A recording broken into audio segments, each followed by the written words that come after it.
Welcome to ராஜாவட்டி kitchen. நம்ம கிச்சனில் இன்றைக்கி நம்ம என்ன ரெசிபி பார்க்க போகிறோம் அப்படின்னா, நம்ம மொச்சக்கொட்டை போட்டு நம்ம புளிக்குழம்பு தான் நம்ம செய்ய போகிறோம். வாங்க எப்படி செய்யலான்னு பார்க்கலாம். வாங்க வீடியோக்குள்ளே போகலாம்.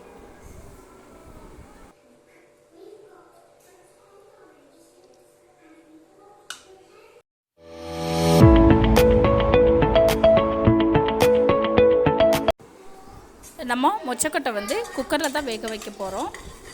நம்ம மொச்சக்கொட்டை தேவையான அளவு நம்ம குக்கர்லேயே வறுத்து எடுத்துக்கலாம். பாருங்கள், இந்த அளவுக்கு வறுத்துக்கிட்டால் போதும். நம்ம தண்ணி விட்டு நல்லா க்ளீன் பண்ணி எடுத்துகிட்டு வந்துடலாம். ஒரு 2 டம்ளர் அளவுக்கு நம்ம தண்ணி சேர்த்துக்கலாம். மூடி போட்டு ஒரு 2 விசில் ஸ்டவ் ஆஃப் பண்ணிக்கலாம். நமக்கு மொச்சக்கொட்டையெல்லாம் நல்லா வெந்து வந்துடும். அடுத்ததாக நம்ம ஸ்டவ் ஆன் பண்ணி ஒரு பாத்திரம் எடுத்து வச்சிடலாம். பாத்திரம் சூடாயிடுச்சு. நம்ம ஆயில் சேர்த்துக்கலாம். கடுகு உளுந்தம் பருப்பு சேர்த்துக்கலாம்.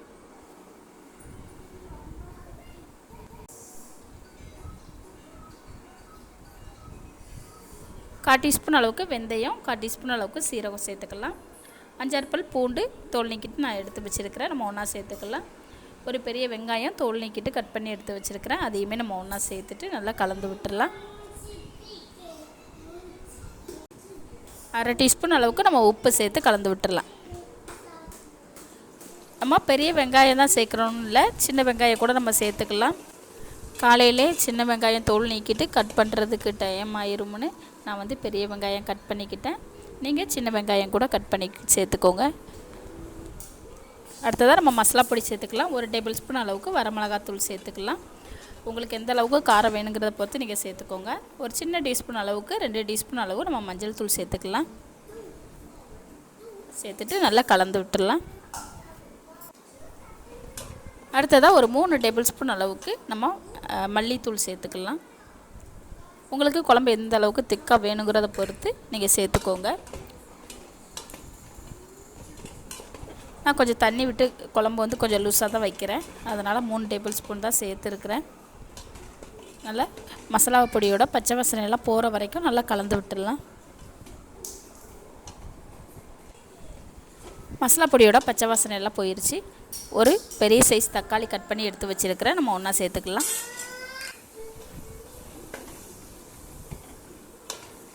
நல்லா கலந்து விட்டுடலாம். கத்திரிக்காய், முருங்கைக்காய் இதெல்லாம் நான் கட் பண்ணி எடுத்து வச்சுருக்கிறேன். தண்ணியில் போட்டு க்ளீன் பண்ணிவிட்டு நான் எடுத்து வச்சுருக்கிறேன். நம்ம ஒன்றா சேர்த்துக்கலாம்.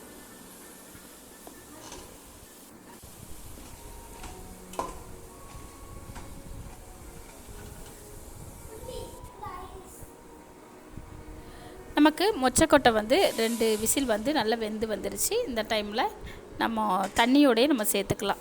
நம்ம மொச்சக்கொட்டை வேக வச்ச தண்ணியோடையே நம்ம சேர்த்துட்டு நல்லா கலந்து விட்டுடலாம்.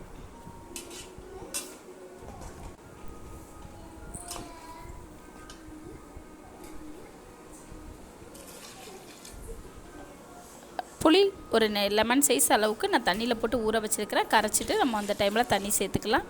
கூடவே நம்ம குழம்புக்கு தேவையான அளவு தண்ணியும் நம்ம சேர்த்துக்கலாம். உங்களுக்கு எந்த அளவுக்கு குழம்பு திக்காக வேணுங்கிறத பொறுத்து நீங்கள் தண்ணி சேர்த்துக்கோங்க. நான் தண்ணி விட்டு குழம்பு கொஞ்சம் லூஸாக தான் வைக்கிறேன். அதனால் இந்த அளவுக்கு நான் தண்ணி சேர்த்துக்கிட்டேன். 1 டேபிள் ஸ்பூன் அளவுக்கு நம்ம கல் உப்பு சேர்த்துக்கலாம். சேர்த்துட்டு நல்லா கலந்து விட்டுடலாம். நமக்கு குழம்பு நல்லா கொதி வர ஆரம்பிச்சிருச்சு. தேங்காய் கொஞ்சமாக மிக்ஸி சாரில் போட்டு நல்லா நைஸாக அரைச்சி எடுத்து வச்சுருக்கிறேன். நம்ம அந்த டைமில் ஒன்றா சேர்த்துக்கலாம். சேர்த்துட்டு நல்லா கலந்து விட்டுடலாம். மிக்ஸி சாரில் கொஞ்சமாக தண்ணி விட்டு நம்ம ஒன்றா சேர்த்துக்கலாம்.